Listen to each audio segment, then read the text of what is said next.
Vibes are like emotions. And the thing about emotions is that we all experience them in our lives. And sometimes without us even realizing it, those vibes can end up controlling us in a way that just isn't healthy. And today I want to talk about one vibe that fights to control us. That vibe is fear. All of us have experienced fear in some form or another. It has kept us from trying new things. It's hurt our friendships. It's created a script in our head that convinces us of things about us or our lives that just simply are not true. Think about the last time that you were afraid and how much of your day was spent thinking or stressing over that fear. If you're anything like me, it probably took up most of your day. You were thinking about it, working through scenarios, playing out what to do or what to say. That's what happens when the fear vibe just takes us over. Our world gets really small and our world becomes that fear. So today I want to look at a passage where Jesus talks to some of his close friends about fear, but with a little bit more context. So Jesus had 12 main people who followed him around and learned from him. He was their teacher and they were his disciples. They also happened to be his closest friends.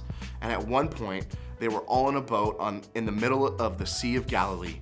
And while they were there, Matthew, one of Jesus' disciples, said that this happened. Suddenly, a furious storm came up on the lake so that the waves swept over the boat. Jesus and his disciples are on a small boat in the middle of the water, and without warning, a storm shows up. And what is Jesus doing in the middle of that crazy storm? He's sleeping. Can you imagine? The disciples were scared out of their minds, and their fearless leader was sleeping right through it. So naturally, they wake him up. Casually, they head over to Jesus and say, "Lord, save us. We're going to drown." The disciples are frustrated. They feel alone and most of all scared, and they want their leader to calm them down, but he's sleeping. How does he respond? Well, he says this, "You of little faith, why are you so afraid?" I can only imagine the disciples' response when he said this. He was teaching them about fear. So he gets up, but he doesn't panic, which is supposed to be kind of the point. So no matter how scary the circumstance, Jesus is still calm. Then Matthew says that Jesus spoke to the wind and the waves and they calmed down.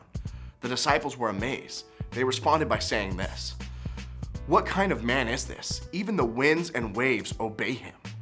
In a moment, their confidence in Jesus overwhelmed their fear of the storm.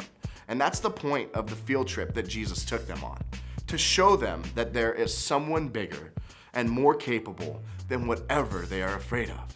But Jesus isn't done teaching them about fear. They go on another field trip.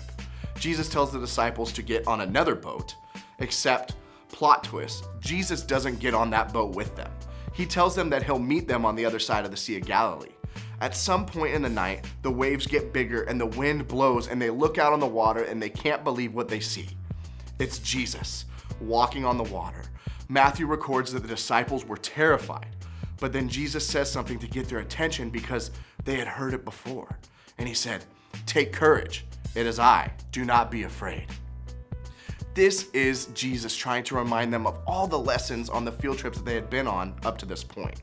See, for the disciples who loved and followed Jesus, the resurrection wasn't just a nice surprise, it was everything. Their world was still crazy, but because of the resurrection, the disciples and anyone who followed Jesus could put their fear in its place. Now, Jesus' words made sense. "Fear not, I am with you," took on a whole new meaning.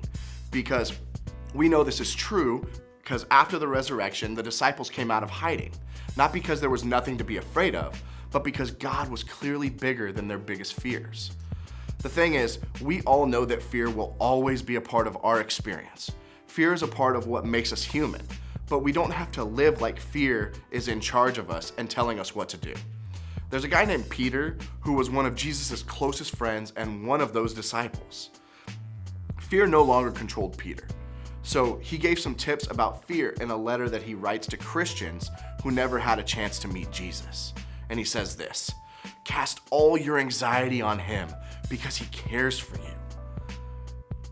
When Peter says cast, he means throw, hurl, heave. When you feel anxiety, fear, or worry, take it and throw it to Jesus. Why? Because of Jesus, fear doesn't have to be the boss of you. So here's what I want you to do. When fear comes, the vibe that takes over your life and starts to control how you act, I want you to do this. I want you to name whatever it is that you're afraid of. I want you to write it down. Then I want you to crumple it up and throw it to Jesus. And the next thing you can do is talk to a leader or a trusted adult about that fear. So as we wrap up today, I hope that you'll remember that these vibes, these feelings, and these emotions, that we don't have to let them have control over us, especially fear. We need to know that because of Jesus, they don't have to be the boss of us.